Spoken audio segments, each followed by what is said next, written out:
Meus caros amigos e amigas, muito boa noite. Você que nos acompanha nessa nossa live toda segunda-feira, cujo objetivo é responder um pouco das perguntas que eu recebo, né? Pelos e-mails, pelo programa mesmo, pelo Facebook, ok? Então vamos começar o nosso programa de hoje. Vamos pedir a Deus sua graça, sua bênção, começar sempre rezando. Em nome do Pai, do Filho, do Espírito Santo. Amém. Vinde, Espírito Santo, enchei os corações dos vossos fiéis. Acendei em nós o fogo do vosso amor. Enviai o vosso Espírito, e tudo será criado, Senhor. Renovareis a face da terra.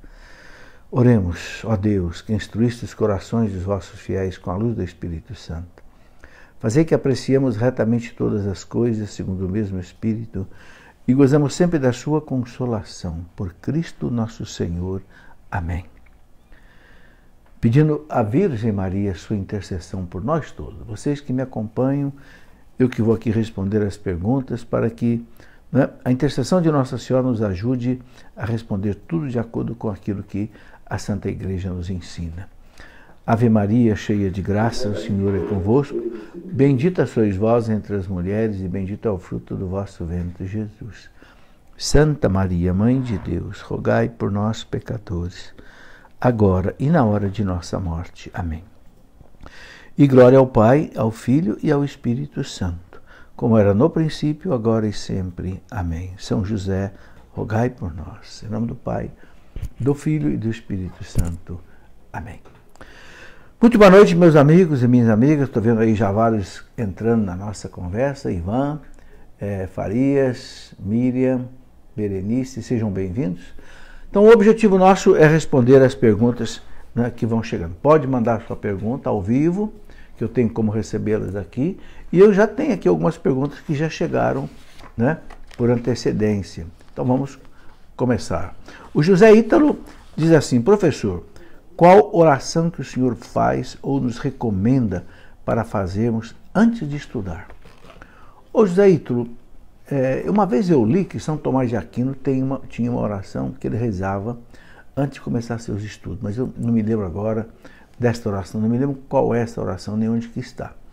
Mas eu penso que você deve pedir a Deus o seguinte, né? Que tanto a ciência quanto a fé vem de Deus. Então pedir a Deus, que é o autor da ciência, das leis que regem a natureza, que Ele nos ajude a compreender essas leis. Sejam leis da física exata, da ciência exata, sejam leis da ciência biológica, sejam ciências humanas, né? Da teologia, da filosofia, que a gente encontre sempre a verdade. Eu acho que o importante é pedir a Deus o seguinte: Senhor, que eu encontre a verdade, né? Nas ciências exatas isso é mais fácil porque você mede, vai para o laboratório, pesa, calcula, etc., né? Nas ciências biológicas também é um pouco mais fácil porque vai experimentando. Agora nas humanas realmente é mais difícil. Aí tem que pedir realmente o socorro da graça de Deus. E aí você pode rezar uma Ave Maria, pode invocar seu anjo da guarda, pode, não é, rezar aí um Pai Nosso bem rezado, credo. Tudo isso são orações que ajudam a gente sintonizar com Deus, né? Geórgia Durães: estou estudando o curso de Ciências da Religião. Qual a opinião do senhor em relação aos temas abordados? E se é possível lecionar ensino religioso da forma como a grade curricular exige? Obrigado. Olha, eu não sei bem, ô Geórgia, como é que é a grade curricular hoje, né, de religião. O que eu penso é o seguinte: o curso de Ciências da Religião, você vai estudar tudo que é ciência. Agora, para nós católicos, a religião é a nossa fé católica. Então eu entendo, por exemplo, que para os alunos, né, os jovens, eles devem receber aula de religião de acordo com a sua religião. Se são evangélicos, protestantes, é um pastor que deve dar aula para eles. Se é católico, deve ser alguém católico, né? Agora, eu acho que não deve misturar. Esses dias eu vi uma apostila de um colégio católico para crianças de 10, 12 anos de idade, onde se ensinava coisas do tipo o que é o espiritismo, o que é o Seixinoye, o que é isso, o que é aquilo. Ora, eu acho isso um perigo, porque a criança não tem ainda o domínio da fé católica. E você já vai ensinar para ela o que é o budismo, o que é o islamismo, o que é o judaísmo. Opa! E um colégio católico. Eu penso que primeiro tem que fixar a fé católica da criança. Ok? Eu acho que para a criança a gente não deve dar esse sincretismo religioso. Porque a criança não tem ainda, muitos adultos que não têm, né, uma capacidade de estudar outras religiões sem ser influenciado. Então, eu vejo isso com cautela. Cláudia Cristina, professor Felipe Aquino, salvo engano, um dia ouvi o senhor mencionar que o inferno não é um lugar de fogo, mas um estado espiritual no qual a alma anseia por Deus, sem poder viver em sua presença. Porém, segundo os pastorzinhos de Fátima, na visão que lhes foi concedida, as almas pareciam queimar-se e havia cheiro de enxofre. Será que o senhor poderia explicar?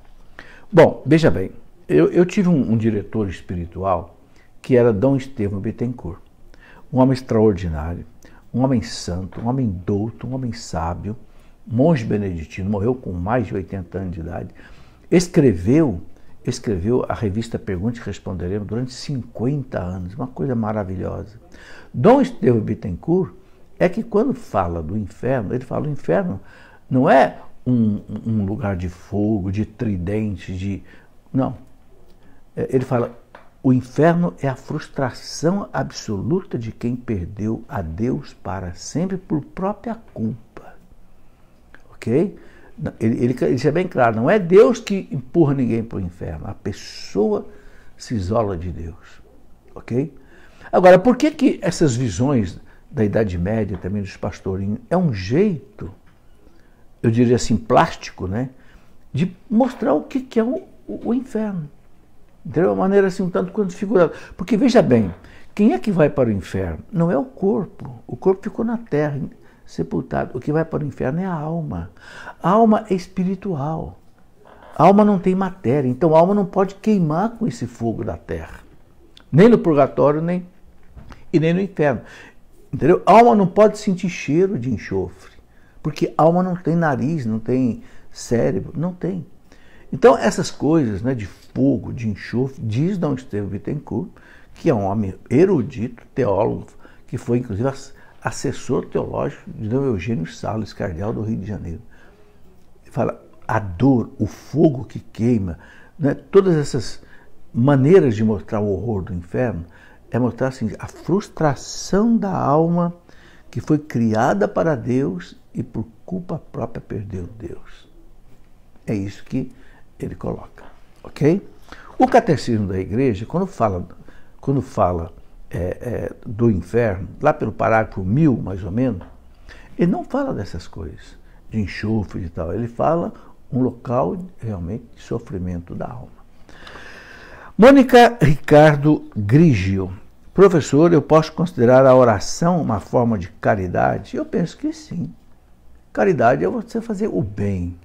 Você pode fazer o bem para uma pessoa, rezando pela pessoa, se mortificando pela pessoa, ajudando materialmente a pessoa, socorrendo a pessoa num momento de desespero. Caridade é fazer o bem, certo? Para a pessoa. E rezar é uma forma de caridade. Rezar pelas almas do purgatório é uma grande forma de caridade. Por quê? Porque as almas do purgatório, nós sabemos, elas não podem fazer mais nada por elas mesmas. Elas dependem das orações de nós aqui da terra e de quem está no céu. Por quê? Porque com a morte termina o tempo de conquistar méritos diante de Deus. Então a alma não consegue mais por si mesma a sua santificação, de modo a deixar o purgatório e ir para Deus. Então quem é que consegue o sufrágio para a alma? É a igreja que reza por ela. Eu escrevi um livro sobre o purgatório, o que a igreja ensina. Peguei documentos da igreja, catecismo, os ensinamentos dos santos, né? São Francisco de Sales tem uma página belíssima sobre o purgatório, né? Santa Faustina Kowalska fala do purgatório, São Tomás de Aquino fala do purgatório, e todos eles são unânimes em colocar isso. Inclusive, eu coloquei nesse livro, né, o chamado Tratado do Purgatório, né? Maravilhoso, né? De Santa Catarina de Gênova, que morreu em 1571, que ela disse que viveu 2 anos aqui na Terra, né, o purgatório.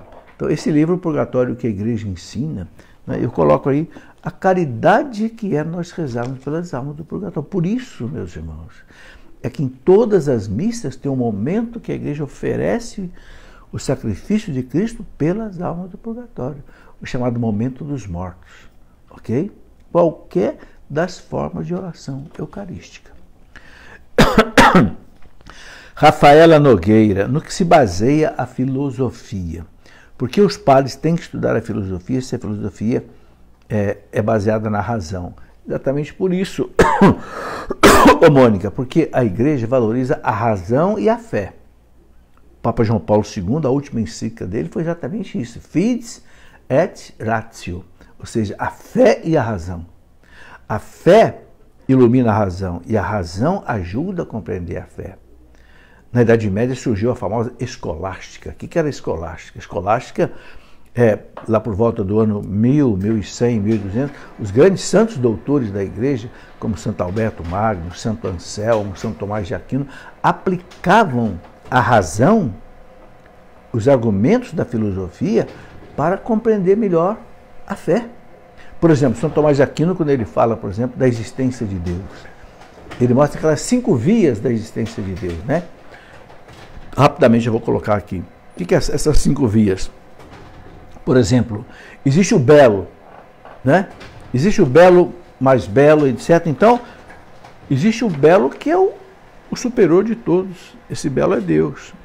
Existe a ordem, né? A ordem da natureza. Então, existe um ordenador, é Deus. Então, ele vai, através dessa reflexão filosófica, ele vai chegando a Deus, a reflexão. Você entendeu? Então, o Papa João Paulo II falou muito da importância da filosofia, né? Da boa filosofia. Evidentemente que há umas filosofias desviadas. Você pega a filosofia, por exemplo, de filósofos ateus, filósofos marxistas, filósofos epicuristas, aí não. Mas uma filosofia tipo São Tomás de Aquino, tipo Santo Agostinho, Santo Anselmo, Santo Alberto Magno, aí é uma filosofia que é usada para quê? Para você conhecer a revelação. Entende? O que quer dizer a palavra filosofia? Filos quer dizer amigo. Sofia quer dizer o quê? Sabedoria. Então a filosofia é você ser amigo da sabedoria, ou seja, você encontrar a sabedoria, você encontrar o belo.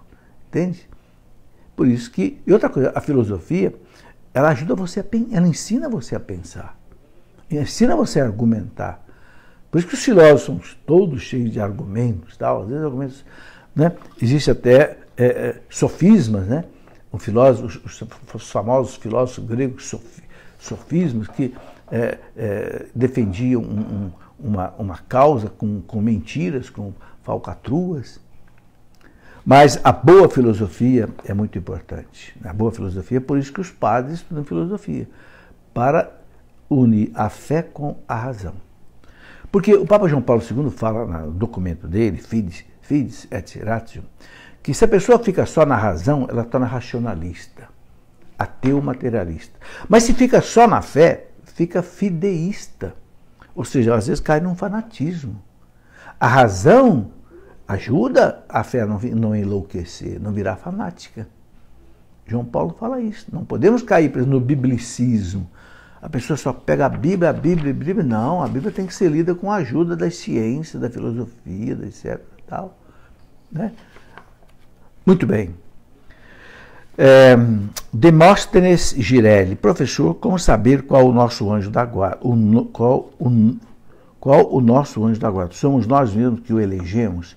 Não, o Demóstenes, o anjo da guarda é Deus que concede a cada criança, desde que ela nasce, ou no batismo, há uma discussão sobre isso, não importa. É Deus quem dá esse anjo da guarda, né? O anjo é uma pessoa encarregada de proteger aquela pessoa durante a sua vida, ok? Mas nós não podemos saber quem é o meu anjo da guarda, qual é o nome dele. Sei, eu vejo algumas pessoas dizer que eu sei qual é o nome do meu anjo da guarda. Eu acho isso perigoso, porque a igreja não fala disso.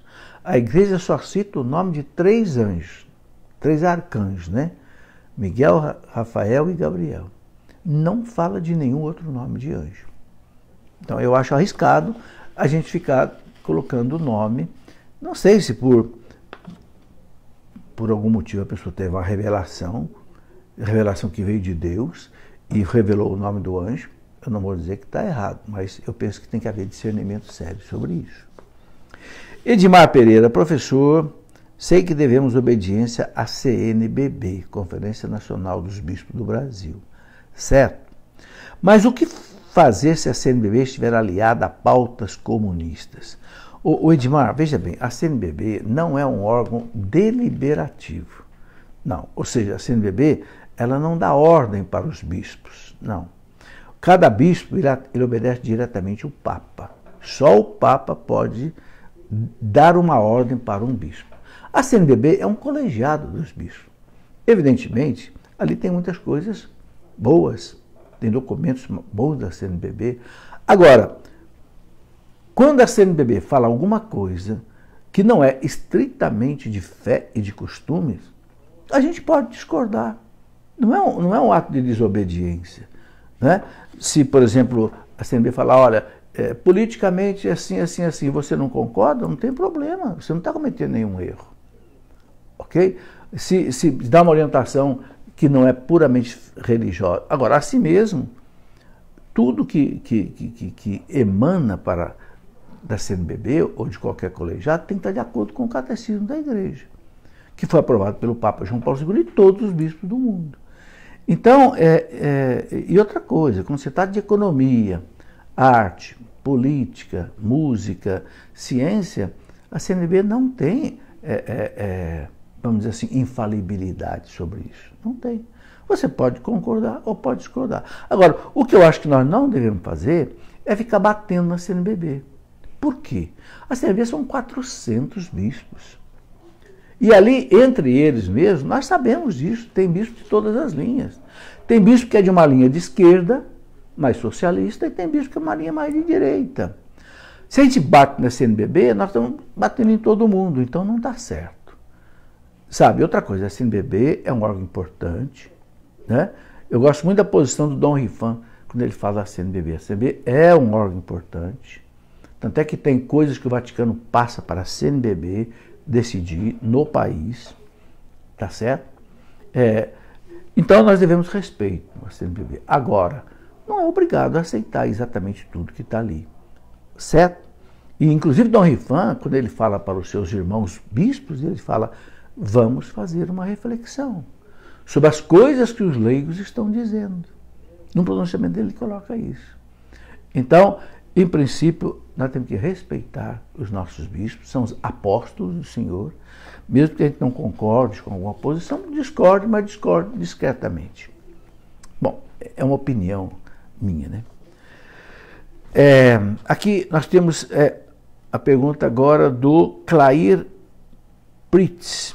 Professor, me esclareça, por favor, sobre o pastor Benihim e seus encontros com oração em línguas. Fala muito do Espírito Santo, Santíssima Trindade. Li algumas páginas do livro Bom Dia, Espírito Santo. Depois fui percebendo que a linguagem não era católica. Como entender o que acontece com esse pastor? O Clair, eu não conheço esse pastor Benihim, nunca li nada dele, nem vi nenhum programa dele. Agora, vejam bem, na igreja protestante, ou nas comunidades protestantes, tem coisas boas. Isso o Concílio Vaticano II deixou claro. Por quê? Porque as igrejas evangélicas levaram da Igreja Católica a fé, a Bíblia, a oração. Então são coisas boas que estão lá com ele, que não é porque eles têm outras coisas que nós não concordamos que essas coisas boas sejam ruins. Não. Eu me lembro que no começo da renovação carismática católica, na década de 70, quando nós não tínhamos ainda livros católicos da renovação carismática, nós líamos o quê? O livro de Billy Graham, líamos o livro de vários pastores protestantes muito bons. Agora, bons quando fala do quê? Das coisas que nós concordamos. Evidentemente, quando vai falar de Maria, da Eucaristia, dos sacramentos, aí não. Mas naquilo que é comum para nós e é verdade para nós, tudo bem. Né? O Papa Paulo VI um dia disse que às vezes Deus fala até pela boca dos ateus. Ora, então muito mais Deus pode falar pela boca dos nossos irmãos separados. ok? Não estou dizendo com isso que nós devemos ser protestantes, não. Nós sabemos qual é a diferença entre a nossa fé católica e a nossa fé protestante. Agora, temos que reconhecer as verdades, né? O Concílio Vaticano II, naquele documento chamado Unitatis Redintegratio, no parágrafo 3, ele diz assim, é um documento sobre ecumenismo. Ele fala, nas outras religiões há sementes do verbo, ou seja, sementes de verdade, que Deus deixou lá exatamente para que essa semente de verdade traga-os a verdade total que está na Igreja Católica. Entendeu? Muito bem. Cláudio Nunes, uma pequena dúvida. Se ao nos confessarmos o padre não estiver usando a estola, a confissão será válida? É válida, Cláudio. Não tem problema, fique tranquilo. É melhor que o padre use a estola, porque a estola é o quê? É o símbolo do poder sacerdotal dele. Mas se ele estiver sem estola, ele continua com o poder sacerdotal. Ele não perde o poder sacerdotal. Tatiane Pires, tiraram Jesus do crucifixo que fica atrás do altar da igreja. Falaram que é por causa da Páscoa, ou seja, porque Jesus ressuscitou, né? Tá certo isso? Olha, isso nunca foi comum na igreja. Eu nunca vi nenhuma orientação litúrgica de fazer isso. Nós celebramos a Páscoa com o Cristo no crucifixo. Eu acho que não precisa, opinião minha, acho que não precisa tirar o Cristo do crucifixo. Ok? Ele ressuscitou, mas o sacrifício dele é um sacrifício permanente, né, do Cristo na cruz. Muito bem, vamos aqui responder algumas perguntas agora do Instagram.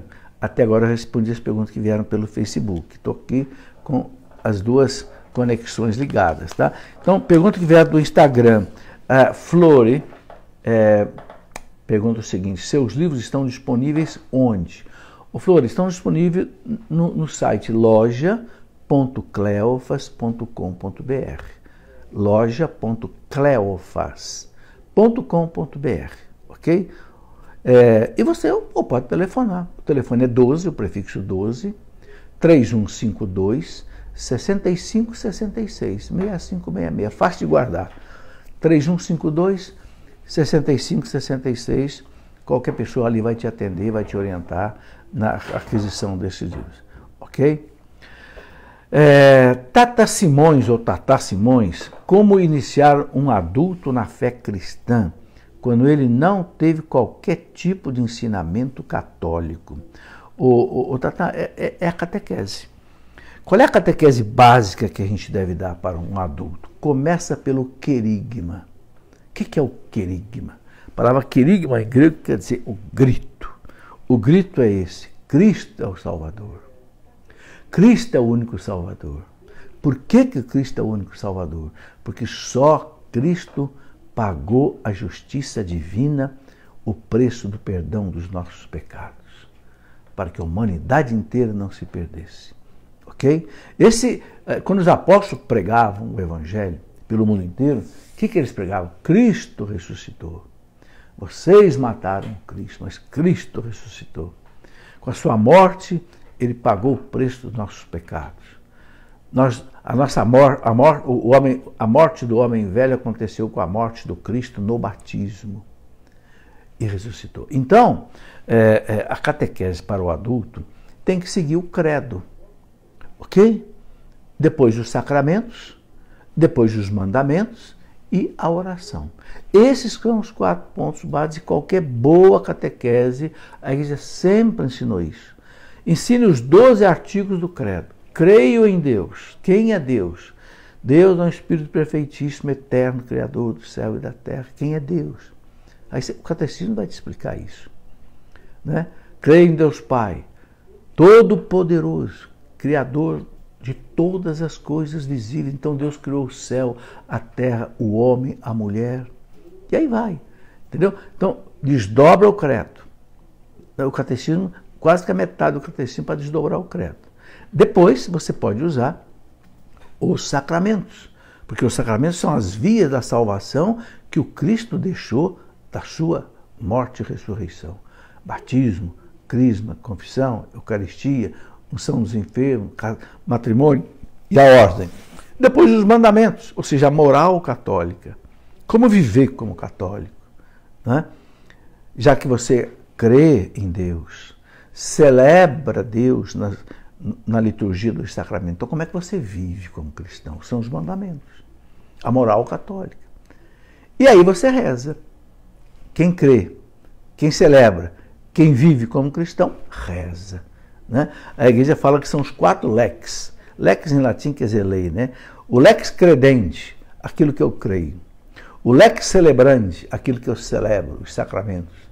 O lex vivendi, como eu vivo a moral, os costumes. E o lex orandi, que é a oração. Eu escrevi um livro pensando nos adultos. Por que eu sou católico? Esse livro, um dia, um filho meu pediu que eu escrevesse. Engraçado que ele já era um engenheiro com mais de 30 anos, batizado, crismado, casado na igreja. E aí o Mateus pediu para mim assim: ô pai, está faltando só escrever um livro. Por que sou católico? Olha, aquilo caiu que nem uma luz na minha cabeça. Eu falei: tá bom, Mateus, eu vou escrever. Mas por que você quer que eu escreva esse livro? Você é católico, você sabe por quê? Eu falei assim: pai, sabe por quê? Porque eu tenho muito colega meu, engenheiro e tal, que pergunta por que eu tenho que ser católico? Por que eu não posso ser outra religião? Então eu queria mostrar as razões. Então eu escrevi esse livro, por que eu sou católico? Certo? Bom, tem aqui a pergunta da Cristiane Silva. Você pode me explicar o que significa circuncisão? Ô Cristiane, circuncisão era o seguinte, era um costume que vinha lá da Babilônia, que Abraão já conhecia. O que era a circuncisão? A criança, né, o menino, tem a pele que cobre a ponta do pênis, a glande. Ok? E normalmente essa pele, às vezes, ela aperta muito a ponta do pênis, então se faz um corte nessa pele, né? Isto é circuncisão. É uma cirurgiazinha hoje que se chama de fimose, né? Que muitas vezes tem crianças que não precisa fazer porque essa pele meio que se rompe naturalmente, mas tem outras que não rompe. Então o que acontece? Pode haver infecção ali na glande. Então os médicos fazem a fimose. Esse costume era lá de Abraão, da Mesopotâmia. Deus usou esse costume, porque era algo comum para Abraão, para caracterizar cada menino que se tornava do povo de Deus. Então era circuncidado. E Jesus foi circuncidado. A circuncisão era o pai que fazia, derramava o sangue da criança, um pouquinho, né? E era uma marca de pertença ao povo judeu. O Cristo, para cumprir toda a lei, para mostrar que ele era um homem do povo de Deus, ele foi circuncidado. Depois, com o batismo, a circuncisão acabou. O batismo passa a ser agora a nova marca do cristão, a nova porta de entrada para o reino de Deus, para o povo de Deus, que não é agora só Israel mais, mas é toda a igreja. Ok? Muito bem. Michele Mendes. Se as almas do purgatório precisam das nossas orações para se salvarem, se não rezarmos, as almas do purgatório não ficam lá para sempre. Michele, só Deus sabe como é que é a questão do tempo. Primeira coisa que eu quero lembrar é o seguinte: na eternidade não existe relógio. Na eternidade não existe tempo. O tempo e o espaço são quantidades físicas que existem nesse mundo nosso natural. Na eternidade não tem mais sentido falar em 2 horas no purgatório, não. Tanto assim, veja, que o Papa Paulo VI acabou com estas indulgências quantificadas.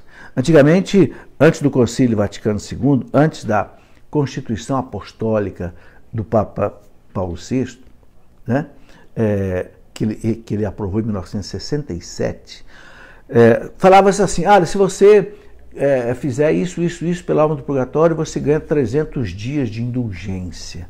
A autoridade eclesiástica autorizava isso. Ou seja, a alma vai ficar 300 dias a menos no purgatório. A igreja acabou com isso. Hoje só existe indulgência parcial e plenária. Eu escrevi um livro sobre indulgência, né? Você pode oferecer para as almas uma indulgência parcial, ou seja, você diminui um pouco da pena dessa alma, ou você pode oferecer para ela uma indulgência plenária, onde ela fica eliminada de tudo que ela precisa de penas chamadas penas temporais para ir para Deus. É um assunto um pouco longo. Se você quiser aprofundar, eu escrevi um livro sobre as indulgências, baseado no quê? No último documento sobre indulgência, que é do Papa Paulo VI, o Manual das Indulgências, que está dentro da Constituição Apostólica das Indulgências. Aqui nós temos 70 orações indulgenciadas, onde a pessoa pode ganhar para as almas do purgatório uma indulgência parcial ou uma indulgência plenária. Por exemplo, vou explicar rapidamente aqui como é que a gente pode conquistar para uma alma do purgatório. Isso pode ser feito uma vez por dia, uma indulgência plenária. É preciso 4 coisas. Você fazer uma boa confissão, onde você renuncia todos os seus pecados de verdade. Segundo, você rezar pelo Papa, pelo menos um Pai Nosso, uma Ave Maria e um Glória. Terceiro, você participar da Eucaristia e comungar. E quarto, a quarta condição, você escolhe entre 4 alternativas. Então, a quarta condição, você escolhe entre 4 alternativas. Quais são essas 4 alternativas? Você pode rezar um terço em família, diante de um oratório, ou na comunidade. Você pode fazer meia hora na Via Sacra, acompanhando aqueles quadrinhos da igreja. Ou você pode fazer meia hora de leitura bíblica meditada, ou meia hora de adoração ao Santíssimo. Então, veja, é meia hora de alguma dessas 4 atividades. Você escolhe uma. Ou Via Sacra, ou leitura da Bíblia, ou adoração ao Santíssimo. Tá certo? Você escolhe uma. Você cumpre a quarta condição. Eu procuro todo dia fazer isso.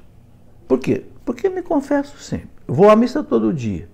Então já participou. Rezar pelo Papa, um Pai Nosso, uma Maria e um Glória, tranquilo. Eu costumo fazer meia hora de adoração ao Santíssimo. E também rezo o texto todo dia. Então, sempre ofereço a Deus por uma alma do purgatório. Não sei qual é a alma. Entrego nas mãos de Nossa Senhora, né, e de Jesus para que, né, entreguem a alma que estiver precisando. Paulinha Venuto. A maioria das pessoas ficam no purgatório. Paulinha, não sei. Mas eu penso que sim. É um chute que eu estou dando aqui, entendeu? Por quê? Porque a igreja não fala. Se a igreja não fala, eu não sei, eu também não sei dizer. Mas eu penso que a maioria das pessoas... Porque o parágrafo 1030 do Catecismo, depois você pode conferir lá que fala do purgatório, o parágrafo 1030 do Catecismo, ele fala assim: aqueles que morrem na amizade de Deus, mas não estão perfeitamente santificados, passam pela purificação que a igreja chama de purgatório, que não é um lugar, é um estado da alma, onde a alma se purifica. No livro que eu mostrei sobre o purgatório aqui, Santa Catarina de Gênova explica isso muito bem, como São Francisco de Sales e os outros santos. A alma se purifica. Ok? Então, eu penso que a maioria das pessoas morre na amizade de Deus, né?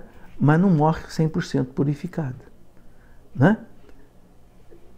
Se você perguntar para mim, você está 100% purificado? Eu vou dizer para você, não. Mas você está na amizade de Deus? Eu digo, estou na amizade de Deus. Então, se a gente morrer, o que pode acontecer? Pode ir para o purgatório. Por isso nós temos que rezar muito pelas almas do purgatório. Ok? Adelino Roberto pergunta o seguinte: professor, o que será a nova atualização do Missal Romano? Adelino, nada demais. Quem vai fazer essa atualização é o Vaticano.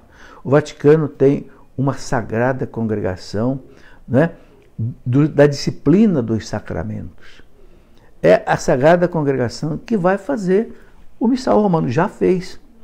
Agora, está sendo traduzido aqui no Brasil pela CNBB, volta para o Vaticano a tradução.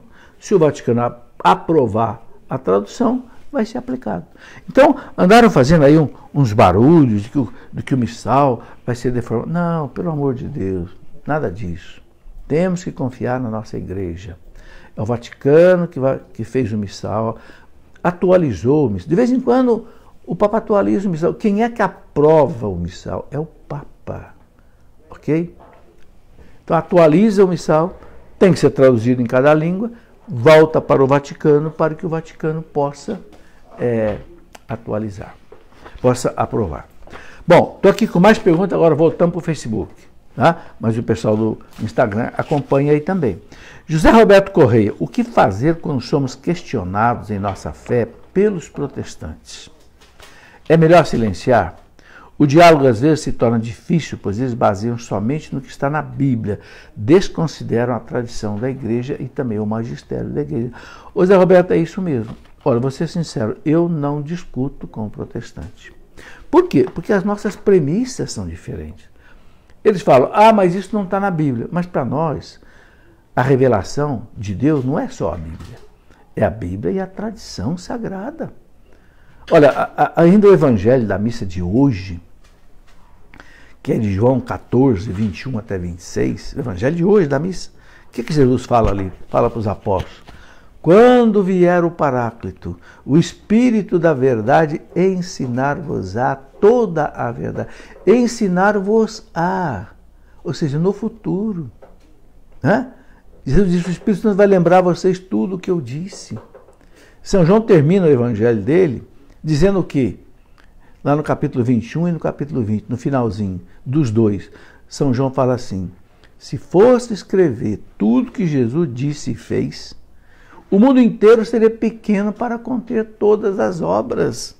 Ou seja, Jesus não ensinou tudo para os apóstolos. Lá no capítulo 16 de São João, na Santa Ceia, Jesus fala para os apóstolos, eu ainda tenho muitas coisas para ensinar para vocês, mas vocês não estão preparados para ouvir agora. Mas quando vier o Paráclito, João 16, 13, quando vier o Paráclito, o Espírito vai ensinar-vos no futuro toda a verdade. Então está aí. Então, a verdade não está só na Bíblia, está também naquilo que o Espírito Santo ensinou para a igreja nesses 2000 anos. Todas as coisas que nós fazemos, o credo que nós rezamos, não está na Bíblia. Você não vai encontrar o credo na Bíblia. Você não vai encontrar na Bíblia que os sacramentos são 7. Você não vai encontrar na Bíblia que nós podemos e devemos rezar pelas almas do purgatório ou fazer intercessão dos santos. Há passagens que a igreja vislumbra ali a verdade religiosa, mas não é ao pé da letra. Entende? Você não encontra, por exemplo, na Bíblia, uma passagem que mande fazer procissão de santo ou de anjo ou da Virgem Maria, mas o Espírito Santo foi revelando isso para a igreja. Então, é difícil. Quando é um diálogo com o protestante aberto, tranquilo, né, onde ele quer colocar, e você, por isso que a igreja reserva esse diálogo para os teólogos protestantes e teólogos católicos. Porque num nível onde não há um conhecimento teológico profundo das coisas, realmente acaba virando até briga às vezes, né? Não vale a pena. Muito bem, Vanusa Fonseca, boa noite professor, boa noite, a paz, a paz. Gostaria de pedir que o senhor nos desse uma orientação espiritual tanto para as pessoas que passam por um momento de depressão ou que acompanham algum familiar. Ô Vanusa, é um assunto muito longo. Por isso mesmo que eu escrevi um livro sobre isso. Porque eu também já tentei ajudar muita gente com depressão. Ainda ajudo. É algo complicado.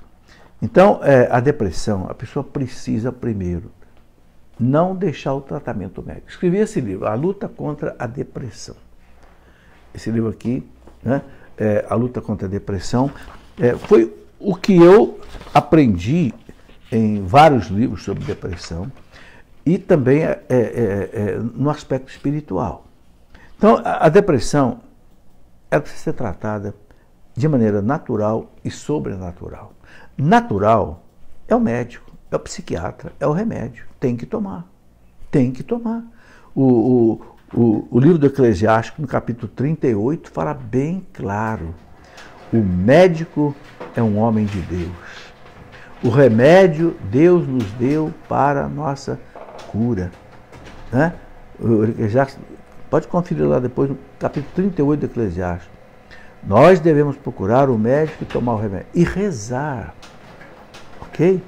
rezar pedindo a Deus que faça você encontrar o médico certo, encontrar o tratamento certo, tomar o remédio certo, ok?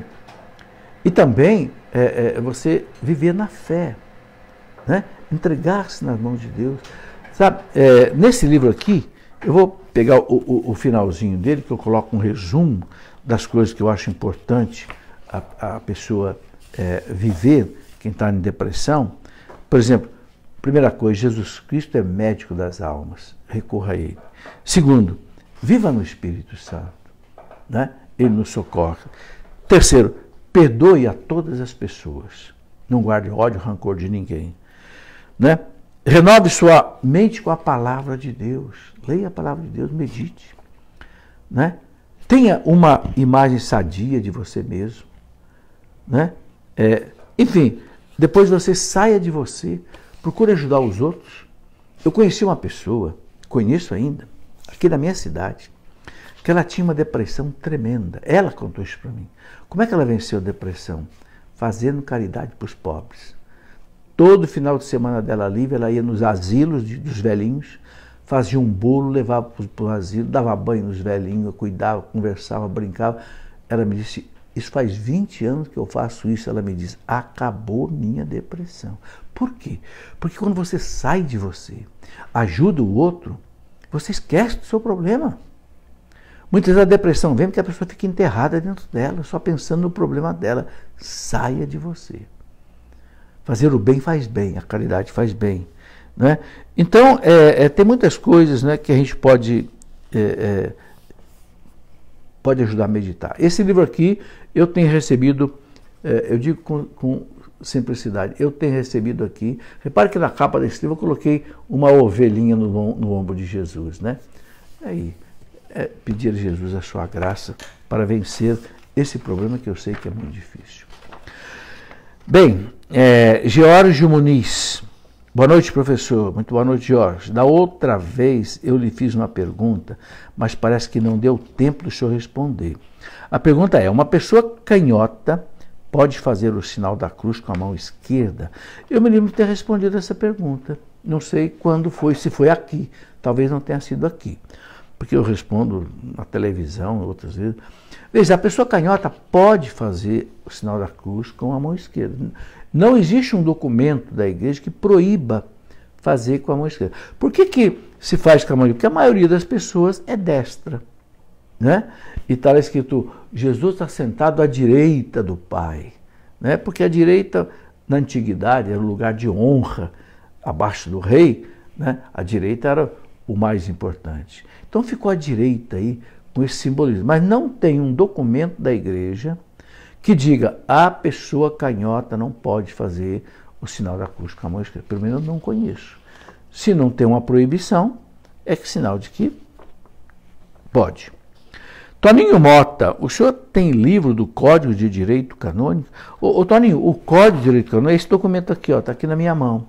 O Código de Direito Canônico é uma publicação da editora Loyola. Então, entra em contato com a editora, olha o símbolo da Loyola aí, ó. E aqui ele é o texto pequeno, que é só em português. Porque existe um texto grande, mais caro, que é em português e latim. Nós não precisamos do latim. Compre o texto, Código de Direito Canônico, em português. Ok? Muito bem. Rosali Acioli, professor. Estou vendo na mídia que, por conta da situação atual do Brasil, a igreja vai consagrar o país a Nossa Senhora. A pergunta é, isso já não foi feito? Quantas vezes podemos fazer consagrações assim? Ô, Acioli, não tem problema, se isso já foi feito, podemos fazer. Olha, a gente não faz consagração lá só todo dia? Eu faço todo dia. Todo dia me consagro a Nossa Senhora. Pelo método São Luís de Montfort, pelo outro método, a oração de consagração, né? Então pode consagrar o Brasil todo dia e deve consagrar o Brasil todo dia. A família, os filhos, o Brasil, o seu trabalho, consagre todos os dias. Porque a nossa vida ela é cíclica diariamente, não é? Então pode sim, não tem problema não. Maria Dias, desde que comecei a ver vários vídeos, estou me sentindo perturbada, fraca.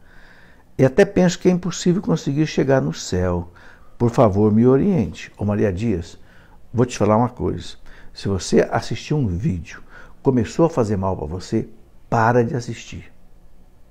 Porque Deus não é um Deus de perturbação.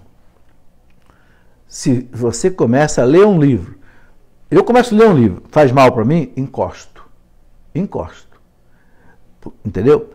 Começa a ver um vídeo, fez mal para mim, paro, desligo. Então, não insista em assistir um vídeo que faz mal para você. Se está fazendo mal, você não está preparado para ver esse vídeo. Quem sabe mais tarde você possa estar. Ok? Então, essa é uma orientação, eu acho que segura que eu te dou. Né? Olha, São Francisco de Sales dizia, Deus não traz perturbação para dentro da gente. Quem traz perturbação para dentro da gente é o mal, não é Deus.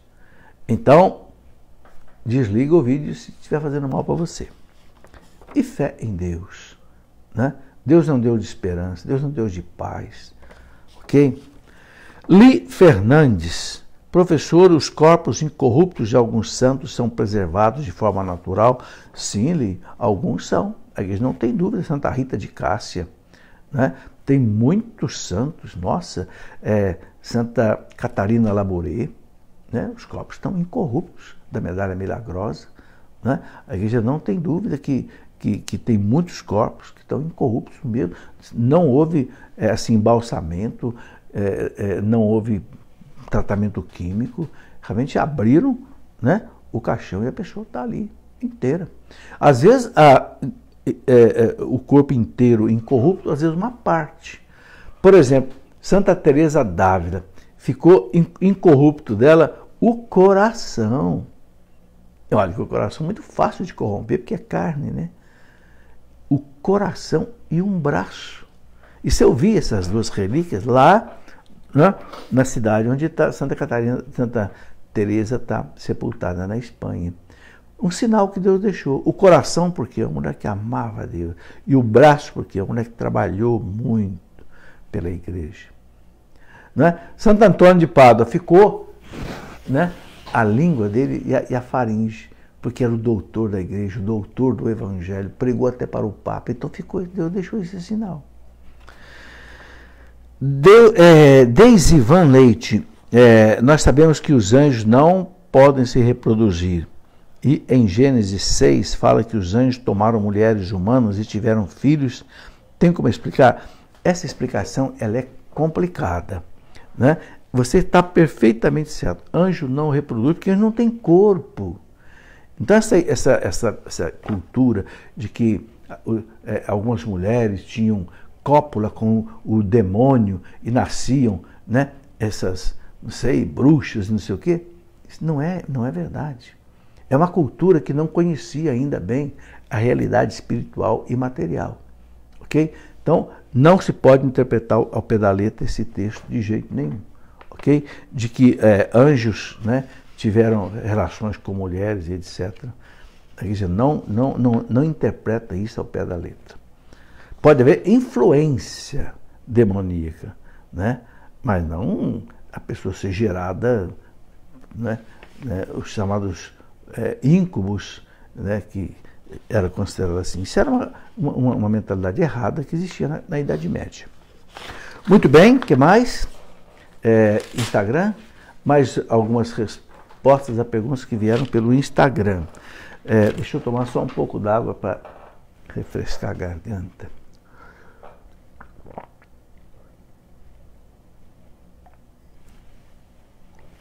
Muito bem. Davi, como ler a Bíblia? Davi, a Bíblia, eu acho que para quem vai começar a ler a Bíblia, o melhor é começar pelo Novo Testamento. Lê primeiro as cartas dos apóstolos. Por quê? Porque as cartas são mais simples, não tem assim tantas coisas figurativas, parábolas, hipérboles. Então, comece lendo aí as cartas de São João, as cartas de São Paulo, as cartas de São Pedro, e você vai ter uma doutrina muito sólida. Né? Depois, você precisa, para ler o Antigo Testamento, você tem que conhecer um pouco do que é a Bíblia. Eu escrevi 2 livros para orientar isso. Um eu chamei de É um curso bíblico simplificado, né? Quando eu comecei um programa Escola da Fé na Canção Nova, há mais de 25 anos, eu escrevi 3 livros que são a base da igreja: a Sagrada Escritura, a Sagrada Tradição e o Sagrado Magistério. Esse livro da Sagrada Escritura, que é o volume 2, ele ensina as coisas básicas para você entender o Antigo Testamento. O que é um gênero literário? O que é uma parábola? O que é uma hipérbole? O que é um midraxe? O que é um conto? Entende? É esse livro aqui, olha, a Sagrada Escritura. É o volume 2 dessa coleção, que tem também a Sagrada Tradição e tem também o Sagrado Magistério. Por quê? Porque essas são as colunas da igreja. A igreja se baseia nessas 3 realidades, né? A Bíblia, a tradição e o magistério da igreja, que interpreta a Bíblia e a tradição e tira para nós a verdade religiosa, ok?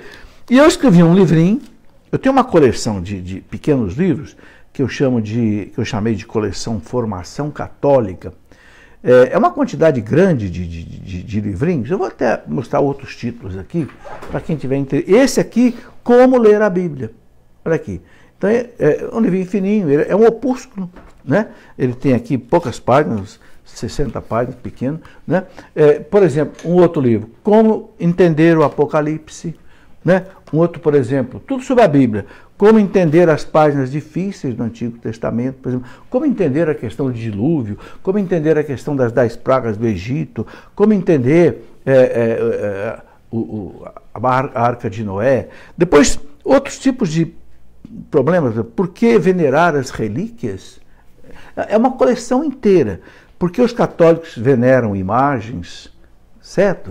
Essa coleção ela já está aí mais ou menos com uns 15 ou 20 pequenos livros desses, e eu vou escrevendo sempre, né? Para que as pessoas vão se atualizando. Um livro que eu vou publicar daqui a pouco desses pequenos. Basta a Bíblia? Não. Por quê que não basta só a Bíblia? Né? Depois aqui, ó, qual a importância da oração? Né? Quem é Deus? Por que eu escrevi esse livrinho aqui, Quem é Deus? Sabe por quê?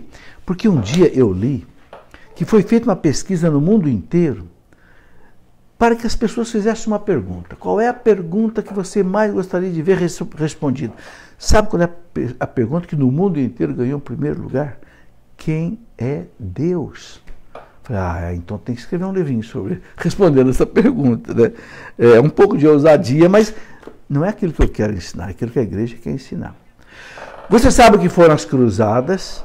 Então aí eu tenho também. Você sabe o que foi o caso de Galileu Galilei? Você sabe o que foi o caso de Joana d'Arc? Então esses livrinhos todos ajudam aí a nossa formação, tá? Bom, vamos em frente aqui. Priscila Facchini, professor, explica sobre os pecados veniais e mortais. Priscila, o pecado mortal é aquele pecado que a gente diz assim, mortal por quê? Porque ele mata a alma. Mata a alma em que sentido? Deus nos abandona. Porque é dogma de fé que Deus habita em nós quando nós estamos em estado de graça. Evangelho de hoje, João 14, versículo 22, Jesus diz assim: aquele que me ama, guarda os meus mandamentos, o Pai o amará, viremos a ele e faremos nele a nossa morada. Olha que bonito. São Paulo fala que nós somos templo do Espírito Santo. Agora, é dogma de fé que nós somos moradas de Deus, templos, se ele não tiver pecado mortal. O que é um pecado mortal? É um pecado que fere a doutrina, a moral católica. Então, principalmente baseado nos 10 mandamentos. Amar a Deus sobre todas as coisas. A pessoa, domingo, não vou à missa não, estou com preguiça. O catecismo fala, pecado grave. Porque você feriu o primeiro mandamento. Você colocou Deus em segundo lugar. Entende? E aí vem os pecados no campo do sexo, não roubar, não matar. Agora, veja bem, qual é a diferença entre o pecado venial e o pecado mortal? É a intensidade do objeto. Uma coisa é você roubar uma canetinha de R$1, aí, outra coisa é você roubar R$1.000 de alguém. ou entrar nessa corrupção lá. Opa, você está entendendo? Então, a gravidade do pecado também depende da intensidade do objeto, da matéria. Ok? Agora, o grande Santo Afonso de Ligório, doutor da igreja, que era doutor em moral, Santo Afonso dizia assim, é o fundador dos redentoristas, né? Santo Afonso dizia assim, quando a gente comete um pecado mortal, a gente sabe. Por quê? Porque a cabeça, a consciência, fica falando, entendeu? Então, é correr para um padre e se confessar, ok? Agora, se eu tenho dúvida, cometi um pecado, não sei se é venial, não sei se é mortal, se confesse, vai ser perdoado de qualquer jeito, entendeu? Nem sempre é fácil discernir um do outro, né? Diego Aragão, se o sacerdote não aplicar a penitência, a confissão é válida? É válida, é válida. Se o sacerdote disser, pelo ministério da igreja eu te absolvo, né? Em nome do Pai, do Filho, do Espírito Santo, de todo, você está perdoado. Se o padre não der penitência, é que ele acha que você não precisa fazer penitência. Acho difícil, né? Mas, em todo caso, não invalida a confissão. Carlinha, como os surdos podem se confessar? Tem padres intérpretes? Olha, a igreja sempre acha um meio da pessoa se confessar. Ela pode escrever os pecados, se ela quiser, né? Uma pessoa pode se confessar com um intérprete? Pode. Só que o intérprete tem que jurar, né, que não vai contar nada para ninguém. Se o fiel aceitar e o padre aceitar e o intérprete, né, fizer o sigilo da confissão, pode usar intérprete também, sim. A igreja facilita, tá? Tem aqui mais perguntas ainda, que agora do Facebook, né? Isabel Cerezer, boa noite. Como conviver com esse bombardeio de informações e tanto fake news e aceitar um governo que se diz cristão, mas a conduta é o oposto dos ensinamentos de Jesus e do Papa? Ô Isabel, sabe, se está fazendo mal para você, a internet, esses fake news, sabe, desliga. Olha, a gente não pode ficar mergulhado na internet dia e noite, não. A gente enlouquece mesmo, porque olha, tem tanta coisa hoje, tanta linha, tanta direção, sabe? Veja bons jornais, bons noticiários, faça o seu exame crítico, ok? E não fica aí olhando tudo que é tipo de notícia que vem de todo lado, porque realmente perturba a cabeça da gente. Não sei, é difícil dar uma explicação sobre isso, né? Vestal Soares, professor, o que significa amém? Amém quer dizer assim seja. Amém quer dizer assim seja, ok? Né? Nós rezamos tudo depois, amém, quer dizer, eu concordo com isso. É como se você desse o seu selo ali, o seu aval, a sua concordância. Amém. Né? Os pregadores da renovação carismática gostam muito disso. Amém! E o povo, amém! Né? Quer dizer, confirmo. Né? Lu Batista, é normal os fiéis ficarem trocando de fila na hora da comunhão para receber a Eucaristia da mão do padre? Eu acho que é falta de fé. Ô Lu, eu vou colocar aqui uma orientação que é do documento Redemptione Sacramento. A Redemptione Sacramento fala assim, que um padre só deve usar os ministros da Eucaristia se ele não consegue distribuir a Eucaristia sozinho. Por quê? Porque é o Cristo que na Santa Ceia distribuiu a Eucaristia. Tomai e comei. Então o padre faz o papel de Cristo. Então, na medida do possível, o padre ele deve até distribuir a Eucaristia sozinho para todo mundo. Agora, claro, igreja com muita gente, então tem os ministros, né? Aí realmente não pode todo mundo ficar só na fila do padre. Não. Aí tem que dividir, tá certo? Agora, se é uma mesa que tem pouca gente, eu posso comungar com o padre, eu procuro comungar com o padre, porque a Redemptione Sacramento fala isso. Quer ver outra coisa que esse documento, que é do Papa João Paulo, sabe outra coisa que ele fala? Que eu acho que a maioria das pessoas não sabe, que o ideal é a gente comungar a hóstia que foi consagrada na missa. Claro que tem que haver hóstias no sacrário, porque quando tem muita gente para comungar, você também, o padre não sabe quantas hóstias tem que ser. Mas veja, tudo isso são detalhes importantes, litúrgicos, que quando é possível a gente deve observar.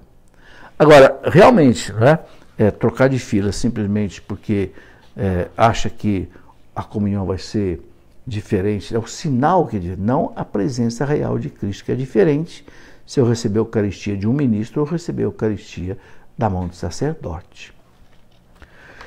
Grace Camargo, professor, trabalho em uma farmácia, tenho que vender camisinha, anticoncepcional e pílula do dia seguinte. Sei que isso não é certo, o que fazer?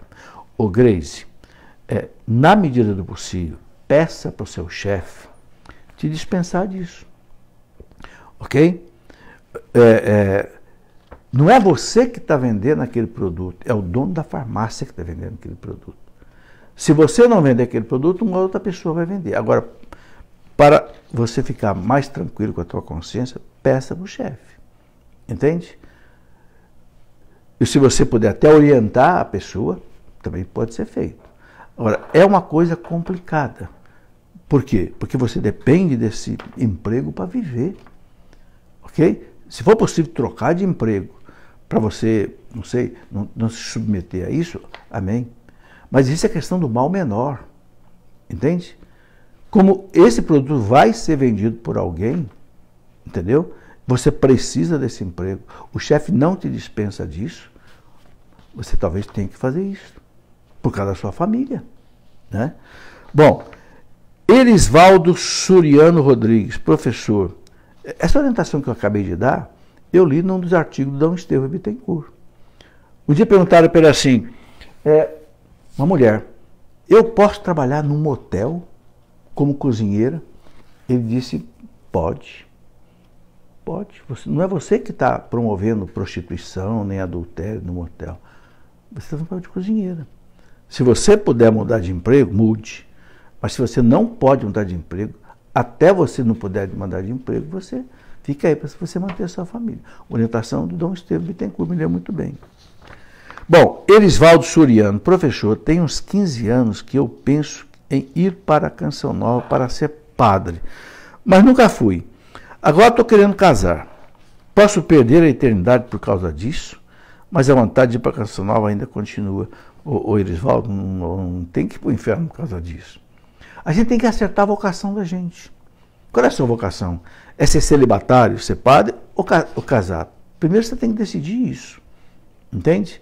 Todos nós, homens, que somos de igreja, uma hora passa por essa questão. Também as mulheres, que podem se consagrar como freiras, né? O que pesa mais dentro de mim? O casamento ou o celibato para ser padre? Decidido isso, você segue o caminho. Pode ser na Canção Nova, ou pode ser também em outra instituição, né? Outro seminário. Neia Meloquero. Como responder a uma pergunta de uma criança sobre a criação do mundo? Ô, Neia, não adianta dar muita explicação, não. Foi Deus quem fez. Entendeu? Eu costumava dizer para meus filhos assim, quem é capaz de fazer um pintinho nascer de um ovo? Será que algum cientista é capaz? Não. Então é Papai do Céu que é capaz. Quem é capaz de fazer uma árvore nascer? Você põe uma sementinha na terra, vira uma árvore. Quem é capaz de fazer? Ninguém. É Deus. E a criança não questiona, não. Não questiona. Ela sabe porque ela não tem muita reflexão ainda. Então vai colocando isso naturalmente. Mostra, a natureza é um espelho que mostra o rosto de Deus. Quem é capaz de fazer um passarinho bonito desse que canta? Quem é capaz de fazer, né, uma chuva dessa que molha a terra para produzir? Entendeu? É meio por aí. Eu queria falar que eu escrevi 2 livros para criança. Né? Eu tenho 12 netos. E eu gosto muito de conversar com meus netos, contar historinhas. Né? E eu escrevi 2 livros para criança onde eu coloco essas coisas. É livro para criança, mas cada historinha que eu coloco com um fundo moral, um fundo religioso. Eu chamei de Histórias que o Vovô Conta. São 2 volumes. Né? Sabe, eu não tenho dúvida de recomendar isso para você, não. Porque, aqui tem uma foto aqui com meus netinhos, eu conversando com eles aí. Esses 2 livros. História que o Vovô Conta, é um volume, depois um segundo volume. Porque são histórias que ensinam a criança a paciência, a bondade, a mansidão, o desprendimento, a pureza, a fé, o valor da oração, o amor a Deus. Entende? Não é simplesmente um livrinho assim para passar tempo da criança. Claro que é um passatempo. E a criança vai ver aqui, né, historinhas, né? Conta a historinha lá de um inseto com outro inseto, mas sempre tirando uma lição. Tá certo?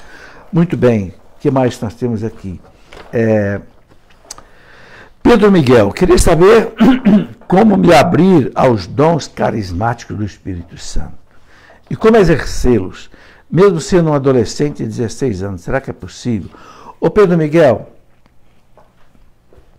se coloque na mão do Espírito Santo. Diga para o Espírito Santo, eis-me aqui, para fazer a tua vontade. Se quiser me dar os seus dons, me dê, estou aberto. Mas não fica preocupado, não. Reze, frequente aí um grupo de oração bom. Isso naturalmente vai acontecer na vida da gente. Você é um menino de 16 anos, muito novo, né? Siga aí o caminho da igreja, estude, reze, né? Eu vou recomendar você ler um livro, Descerá sobre vós o Espírito Santo. O que é esse livro aqui? Esse livro aqui, eu estou na Renovação Carismática desde 1974. Quer dizer, já tem 45 anos. Eu conto nesse livro, Descerá sobre vós, a minha experiência na renovação, falo dos dons do Espírito Santo, falo dos frutos, falo do ser batizado no Espírito Santo. Sabe? É preciso estudar também essas coisas. Se estudar e se abrir para Deus. Então, eu recomendo você ler esse livro, né? Descerá sobre vós o Espírito Santo. Leia aí atentamente o capítulo sobre os dons. E como aí você pode ir amadurecendo nisso aí. Helenita dos Santos Tsukamoto, professor, depois que vi vários padres a favor do marxismo, apoiando o PT que vai contra a Bíblia, fiquei fria na fé católica. O que fazer? Helenita, a gente não pode seguir a nossa fé por causa de um padre, por causa de outro padre, de uma linha, de outro. Não. Helenita, siga Jesus Cristo. Jesus Cristo nunca vai te decepcionar. Estude o catecismo da Igreja Católica, leia a Bíblia, reze, vá à missa, confesse, comungue, viva a sua fé. Não se preocupe se um padre é de direita, se um padre é de esquerda, se um padre gosta de Bolsonaro ou se não gosta de Bolsonaro. Não, viva a tua fé, viva a tua Eucaristia, viva a tua confissão, o teu terço, entende? Não se abala. Olha, se a gente fosse abalar por causa de pecado de bispo, você viu que você diz, um bispo renunciou, né? Por causa de problemas. Tem um cardeal preso no Vaticano, o Papa mandou prender 6 anos por pedofilia. Se a gente for basear a nossa fé nessas coisas, a nossa fé acaba. Não, a nossa fé é em Jesus Cristo, ok? Ele não falha. Helenita Lopes, a igreja não permite a separação do casal, mas quando existe violência física, risco de vida, não se pode pedir a nulidade? Bom, primeiro pode pedir a separação. O Código de Direito Canônico, que eu mostrei aqui agora há pouco, o Código de Direito Canônico, ele fala o seguinte: se um casal tiver uma situação onde um está fazendo muito mal para o outro, estão se destruindo, pode haver separação física, ou seja, pode um para cada lado. Agora, isso não significa que quebrou o vínculo matrimonial. Não. O vínculo matrimonial só rompe com a morte. Ou se o tribunal da igreja disser que o casamento foi nulo. Então, depois que houver uma separação, se não houver reconciliação, não sei, a pessoa acha, meu casamento eu acho que não valeu. Porque faltou consentimento pleno, porque eu não queria casar direito, sei lá. Vai no tribunal. O tribunal pode te orientar. Ok? Existe um livro muito bom que orienta sobre questão de nulidade, de um padre chamado Jesus Hortal. É um livro de edições Loyola, que se chama Casamentos que Nunca Deveriam Ter Acontecido. E eu escrevi um livro, Família, Santuário da Vida, onde eu coloco no final um capítulo inteiro sobre questão de nulidade. Quando é que um problema de um casal pode levar o tribunal da igreja a dizer que esse casamento não valeu, foi nulo? né? É esse livro aqui, Família Santuário da Vida. No final dele tem um capítulo inteiro que eu explico toda essa questão tirada do Código de Direito Canônico e explicando detalhadamente. Ok? Na verdade, eu usei todo um artigo de Dom Estevão Bittencourt, com autorização dele, e publiquei no livro, onde ele explica detalhadamente essa questão. Maria Auxiliadora Marton, como se faz uma boa confissão? Ô Maria Auxiliadora, escrevi um livrinho sobre isso também. Por que eu escrevo esses livros? Vocês me desculpem eu estar falando de tanto livro aqui. Sabe por quê? Porque essas coisas todas eu tive que estudar. Não é? E mais de 50 anos fazendo palestras, pregando para tudo que é lado. Não é claro. Né? Então, por que confessar? Como confessar? Um livro pequenininho. Né? Aqui eu mostro o seguinte, como é que você, né, deve fazer o seu exame de consciência. Então, examina a sua vida de acordo com os pecados capitais, ou de acordo com os 10 mandamentos. Será que eu falei? E aqui eu coloco uma série de perguntas. Eu falei nisso, sim ou não? Você pode até ir marcando. Depois conta para o padre. Então, primeiro, um bom exame de consciência. Segundo, o arrependimento. A pessoa tem que estar arrependida antes do que fez de errado. Porque se vai se confessar e não está arrependida, não tem sentido, né? Terceiro, o propósito. O que é o propósito? Não quero mais fazer isso. Ok? Quarto, a boa confissão. Contar tudo para o padre. E o catecismo da igreja fala assim, se foi pecado grave, então você deve quantificar, ou seja, dizer quantas vezes você fez o pecado. Eu adulterei quantas vezes? Eu roubei quanto? R$1? Ou R$200? Ou R$1.000.000? Entendeu? Quantificar. E quantas vezes? O catecismo fala isso.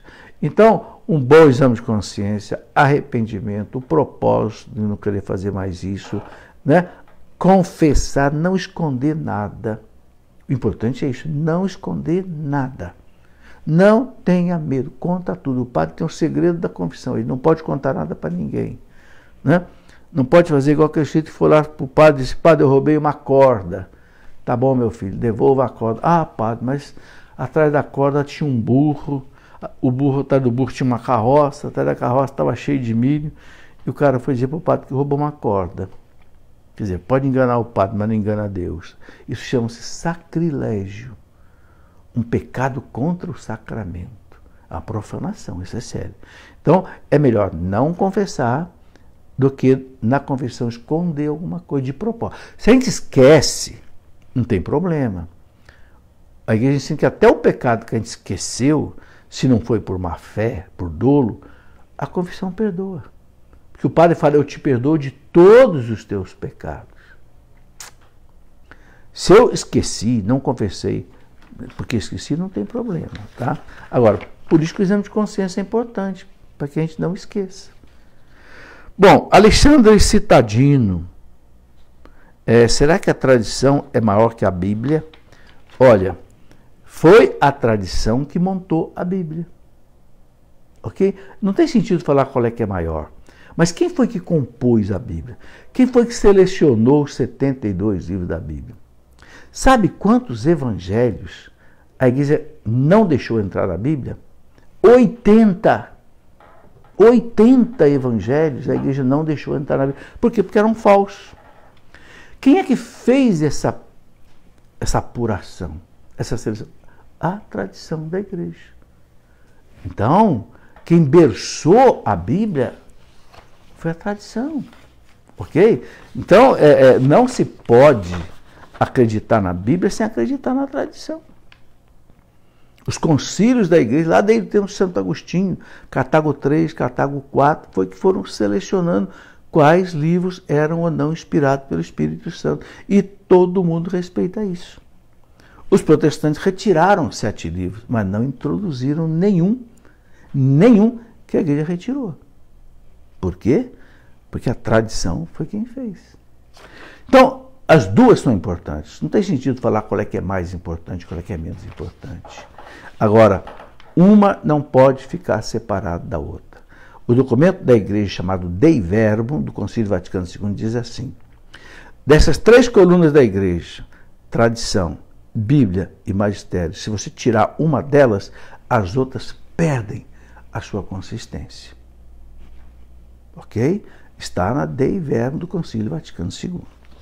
Muito bem, a Laide Moreno. A Laide pergunta assim, tem que confessar com o padre? Se eu confessei, tem que confessar com o padre. Laide, Jesus disse para os apóstolos, no dia da ressurreição, a quem vocês perdoaram os pecados estarão perdoados.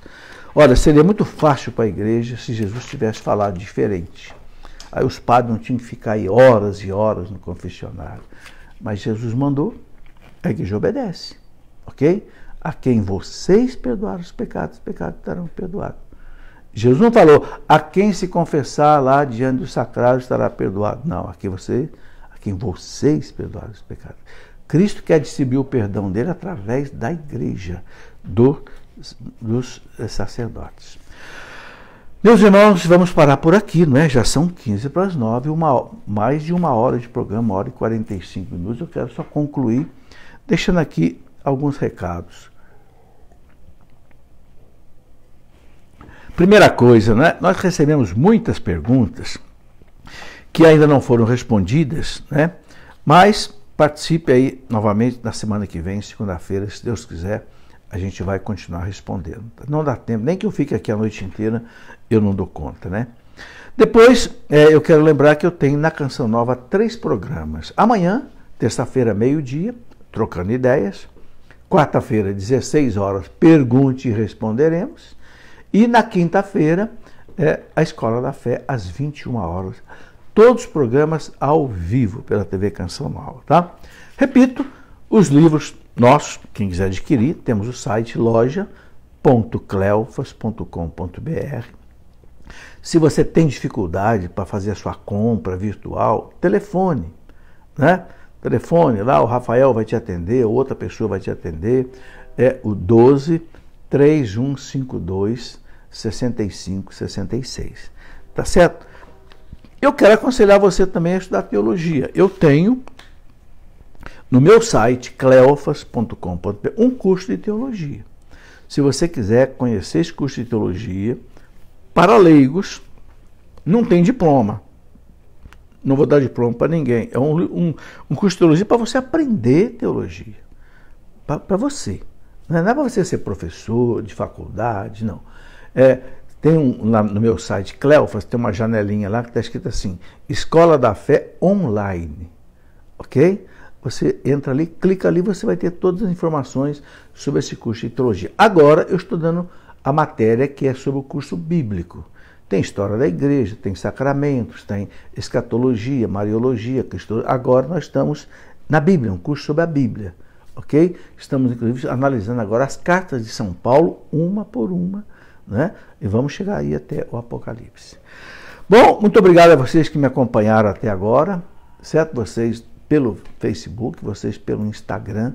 Muito obrigado, um grande abraço, uma boa noite para vocês todos e até o nosso próximo encontro, se Deus quiser. Em nome do Pai, e do Filho, e do Espírito Santo.